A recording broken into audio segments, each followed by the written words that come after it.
Hi everyone, welcome back to my channel. So this video is on how to score 100 in mathematics. ये जो video है ये सारे boards के लिए यानी ISC, CBSE और स्टेट बोर्ड्स की सिलेबस ऑलमोस्ट सेम होता है.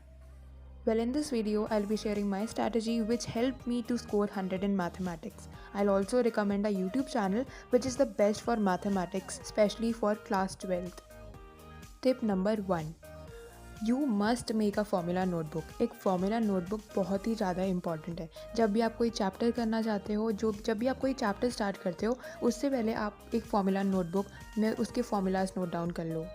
For example, you are starting with inverse trigonometric function, तो आप उस चैप्टर को स्टार्ट करने से पहले फॉर्मूला नोटबुक में सारे फॉर्मूलाज नोट डाउन कर दो.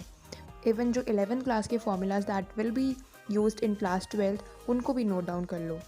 आगे जाकर आपका टाइम भी बचेगा एंड ड्यूरिंग योर एग्ज़ाम्स आपको बहुत हेल्प भी मिलेगी ताकि आप रिवाइज़ कर पाओ. Let me just show you कि कैसे फॉर्मूलाज आप लिख सकते हैं, फॉर्मूला नोटबुक आप कैसे बना सकते हैं. अब यहाँ पर इनडेफिनिट इंटीग्रेशन के फॉर्मूलाज लिखे गए हैं. सारे फॉर्मूला जितने भी इस चैप्टर में है उसको नोट डाउन कर लिया है. बहुत ही नीट एंड क्लीन राइटिंग में है, सब कुछ अच्छे से प्रेजेंटेबल है और इस तरीके से आप अपनी फॉर्मूलाज ऑर्गेनाइज कर सकते हैं. देखिए यहाँ पर इनवर्स ट्रिग्नोमेट्रिक फंक्शन के 11th के भी फॉर्मूलाज, 12th के भी फॉर्मूलाज हैं. तो इस तरीके से आप अपने फॉर्मूलाज लिख सकते हैं. Tip number 2. Practice the same day you did the chapter in tuition और स्कूल. यानी जो भी चैप्टर आपको स्कूल या ट्यूशन में कराया है, ट्राई करिए कि आज ही कर लीजिए, क्योंकि अगर आप प्रैक्टिस बाद में करेंगे you may forget the formulas, the concepts of that chapter. So आप पहले से ही जो चैप्टर आपको आज कराया है उसको आज ही करिए, उसके एक्सरसाइजेज सॉल्व करिए.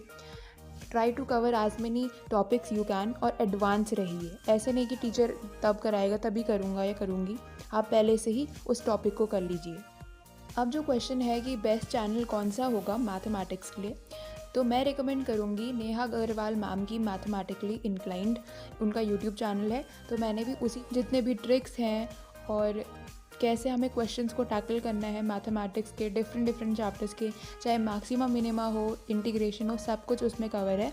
तो आपको बहुत ही ईजिली समझ में आ जाएगा कैसे आप क्वेश्चंस करेंगे. काफ़ी अच्छा चैनल है और सारे बोर्ड के बच्चे उस चैनल को प्रेफर कर सकते हैं क्योंकि काफ़ी अच्छे कॉन्सेप्ट है उसमें मैथमेटिक्स के. मैम ने सब कुछ पढ़ा रखा है. The notes, tricks, everything is provided by Neha Agarwal ma'am. उनके जो वीडियोस है उसमें ट्रिक्स हैं, चाहे चैप्टर मैक्सिमा मिनिमा का हो, चाहे हाइपरबोला, पैराबोला, इंटीग्रेशन, सब कुछ उसमें कवर है उस चैनल में. सो आप जा सकते हैं, चैनल को सब्सक्राइब भी कर सकते हैं और वीडियोस उनकी देख सकते हैं. Tip number 3.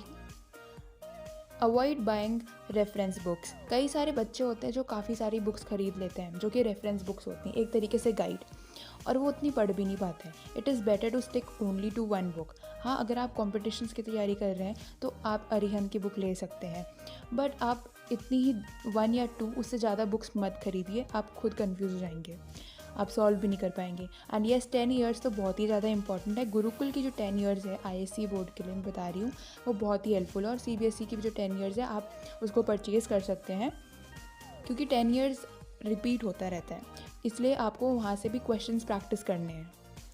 Tip number 4. आप प्रैक्टिस कैसे करेंगे? आप अपनी एक्सरसाइज की ऑड या इवन क्वेश्चंस कर लीजिए क्योंकि आप पूरी एक्सरसाइज तो कवर कर नहीं सकते हैं. उसके बाद आप डायरेक्टली प्रीवियस ईयर क्वेश्चंस को प्रैक्टिस करना शुरू कर दीजिए. कई सारे बच्चे अराउंड 10 to 20 ईयर्स के भी क्वेश्चन सॉल्व करते हैं. Coming to the final tip, ये है कि आपको अगर अच्छे से आती है मैथमेटिक्स, आप सारे सॉल्यूशंस आराम से निकाल लेते हैं, आंसर निकाल लेते हैं, पर तब भी आपके फुल मार्क्स नहीं आते हैं. ये कई सारों के साथ होता है. रीज़न ये है कि जो आपकी प्रेजेंटेशन करने का तरीका है, आपका सॉल्यूशन लिखने का वे है, मे बी आप शॉर्टकट करते हैं, मे बी सिली मिस्टेक्स करते हैं. Try to avoid silly mistakes and shortcuts. Whenever you solve a problem, give the reason on the right side of the page. यानी जब भी आप कोई प्रॉब्लम सॉल्व कर रहे हैं तो राइट साइड उसका रीज़न भी होना चाहिए. Scoring 100 is difficult but not impossible.